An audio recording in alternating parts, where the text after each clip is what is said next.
familiar.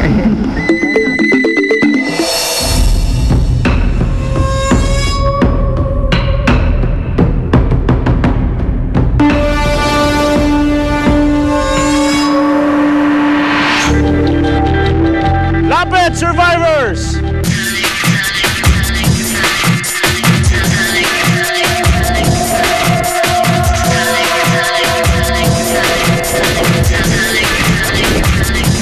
Welcome sa inyong 4th Individual Immunity Challenge. Kamusta ang buhay sa camp? Okay ba? Ang mananalo sa araw na ito will be ahead of everyone else towards that 3 million peso check and the honor of being the first celebrity soul survivor. Bago ang lahat, Ervic, ang immunity necklace please.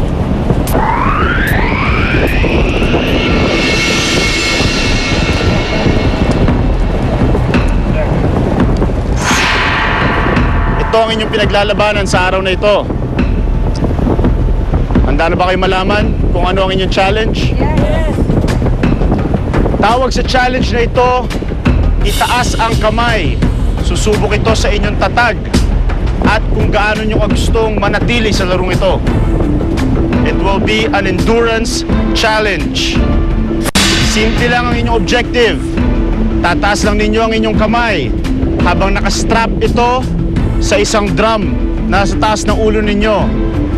Kapag napagod na ang kamay, last man standing wins immunity.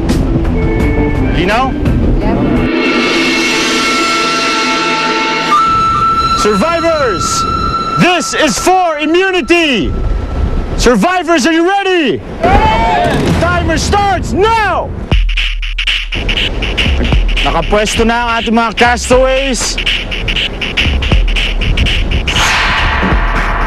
sa kanilang 4th Individual Immunity Challenge. Ang mananalo dito ang magsusuot ng immunity necklace. Si Ervic humahanap ng komportableng pwesto.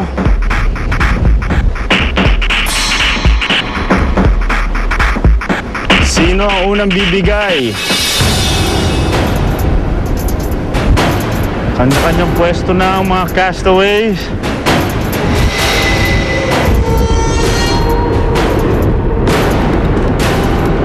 Malalaman natin ngayon kung sino talaga may gusto ng immunity. Sino ba talaga ang may kailangan? Sino ayaw pang umuwi? Ang mananalo dito siguradong ligtas sa Tribal Council.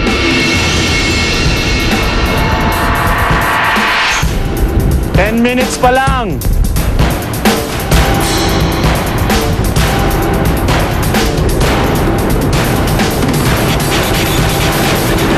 Kumusta? Okay ba? Hindi pa nagmamanid? Naelma, kamusta? Ervic, kumusta? 20 minutes pa lang. Nakatalikod na ang apat na castaways, Moy, Aki, Solen, and Ervic. Lumalakas na ang hangin at parating na ang ulan.